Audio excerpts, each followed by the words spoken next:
Γεια σας. Ονομάζομαι Ευθύμιος Παπαδόπουλος και εργάζομαι ως σύμβουλος επιχειρήσεων και ως career coach. Στο σημερινό βίντεο και στο επόμενο που θα ακολουθήσει θα ασχοληθούμε με την ανατροφοδότηση, το γνωστό feedback. Σήμερα θα αναφερθούμε σε κάποιες κατηγορίες ανατροφοδότησης και στο επόμενο βίντεο θα αναφερθούμε πώς μιλάμε όταν δίνουμε feedback και τι αποφεύγουμε. Η λήψη ανατροφοδότησης δεν είναι εύκολη. Τα εγώ μπορεί να είναι έθραυστα και συχνά φοβόμαστε αυτό που μπορεί να ακούσουμε ή να πούμε. Αλλά χωρίς να είμαστε πρόθυμοι να δίνουμε και να λαμβάνουμε ειλικρινή ανατροφοδότηση, δεν μπορούμε να αναπτυχθούμε ως ηγέτες ή να βοηθήσουμε κάποιον άλλο να κάνει το ίδιο. Ο Κεν Μπλάσαρτ είπε ότι η ανατροφοδότηση είναι το πρωινό των πρωταθλητών. Η ανατροφοδότηση στρέφει την προσοχή μας στην επόμενη ευκαιρία ανάπτυξης, της δικής μας, του συνεργατών μας, της ομάδας μας. Όταν δεν είναι σαφής και παρούσα, μπορεί να μην γνωρίζουμε πώς πρέπει να πορευτούμε και να εξελιχθούμε. Το να παραμένουμε στάσιμοι είναι κακό για την καριέρα μας και για τις σχέσεις μας, όχι μόνο τις επαγγελματικές, αλλά και τις προσωπικές.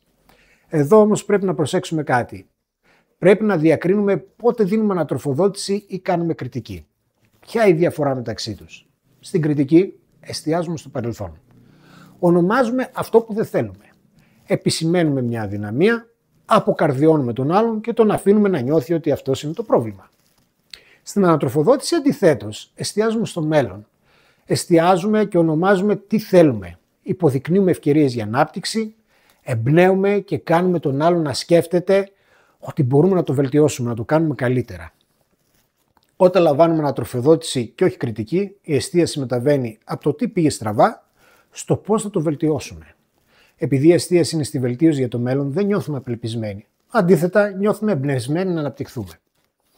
Πώς λοιπόν δίνουμε ανατροφοδότηση που κάνει τους ανθρώπους να νιώθουν έτσι? Υπάρχουν 4 τρόποι ανατροφοδότησης. Ο πρώτος είναι η ανατροφοδότηση διόρθωσης.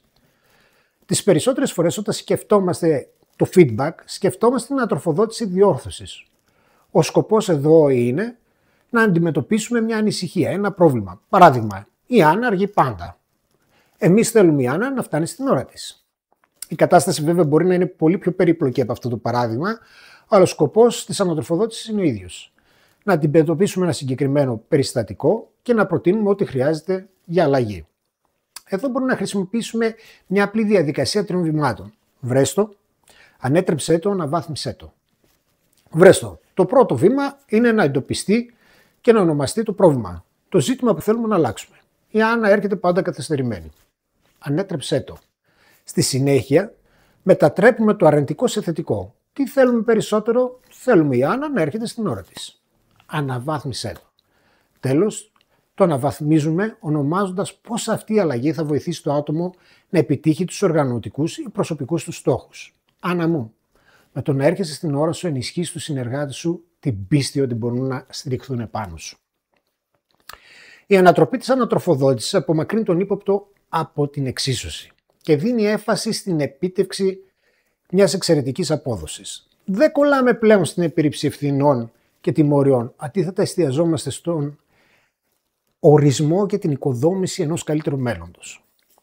Βρίσκοντας, ανατρέποντας και αναβαθμίζοντας την ανατροφοδότηση, δημιουργούμε ένα κοινό όραμα, ένα μέλλον για το οποίο θέλουμε να εργαστούμε.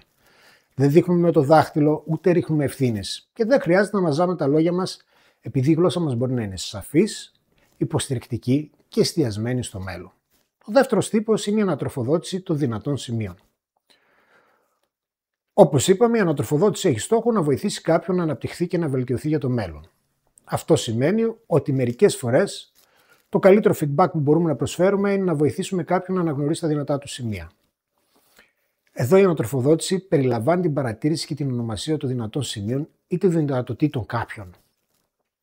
Μπορεί έτσι να βοηθήσει κάποιον να αναγνωρίσει τις μοναδικές συνεισφορές του που κάνει σε μια ομάδα. Και επιπλέον και πιο σημαντικό, βοηθάει επίσης τους ανθρώπους να αισθάνονται ότι τους βλέπουν, τους ακούνε και τους εκτιμούν. Η ανατροφοδότηση δυνατών σημείων πρέπει να είναι συγκεκριμένη. Μπορεί να ακούγεται κάπως έτσι. Νίκο μου, σε ευχαριστούμε που δημιούργησες ένα υπολογιστικό φύλλο για να παρακολουθούμε την πρόοδο της ομάδας. Εκτιμούμε το γεγονός ότι δίνεις προσοχή στις λεπτομέρειες. Τρίτος τύπος ανατροφοδότησης είναι η αυτογνωσία και ανατροφοδότηση αντικτύπου. Η προηγούμενη ανατροφοδότηση για δυνατά σημεία είναι συχνά διασκεδαστική, γιατί λες κάτι καλό και ξυψώνεις τον άλλον. Ο τρίτος τύπος μπορεί να είναι λιγότερο διασκεδαστικός, αλλά ίσως ο πιο απαραίτητος. Εδώ βοηθούμε τους ανθρώπους να συνειδητοποιήσουν τα τυφλά του σημεία, τα πράγματα που οι άλλοι γνωρίζουν για αυτούς, αλλά για τα οποία αυτοί δεν γνωρίζουν, και να κατανοήσουν τον αντίκτυπο της συμπεριφοράς τους στους άλλους. Η παρατήρηση και η ονομασία προηγουμένως άγνωστων δυνατών ημισημείων είναι μια μορφή αυτογνωσίας και ανατροφοδότησης αντικτύπου. Αλλά αυτή η ανατροφοδότηση είναι πιο σημαντική όταν οι συμπεριφορές κάποιου έχουν αρνητικό αντίκτυπο στους άλλους. Και πάμε στην τέταρτο τύπο, που είναι η ανατροφοδότηση επόμενου επίπεδου. Εδώ απαντούμε στην εξής ερώτηση. Τι πρέπει να δουλέψω για να φτάσω στο επόμενο επίπεδο? Είναι η ανατροφοδότηση της βελτίωσης και της εξέλιξης.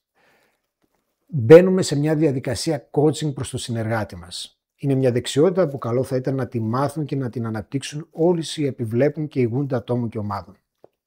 Τώρα θα παραθέσουμε μια σειρά ερωτήσεων που μπορεί να μας βοηθήσουν ανάλογα με τον τύπο ανατροφοδότησης να δώσουμε, αλλά και να ζητήσουμε για το άτομό μας ανατροφοδότηση. Πάμε στον πρώτο τύπο, την ανατροφοδότηση διόρθωσης. Η ερώτηση για τον συνεργάτη μπορεί να είναι: έχουμε ανησυχίες σχετικά με την εργασία, τη συμπεριφορά αυτού του ατόμου?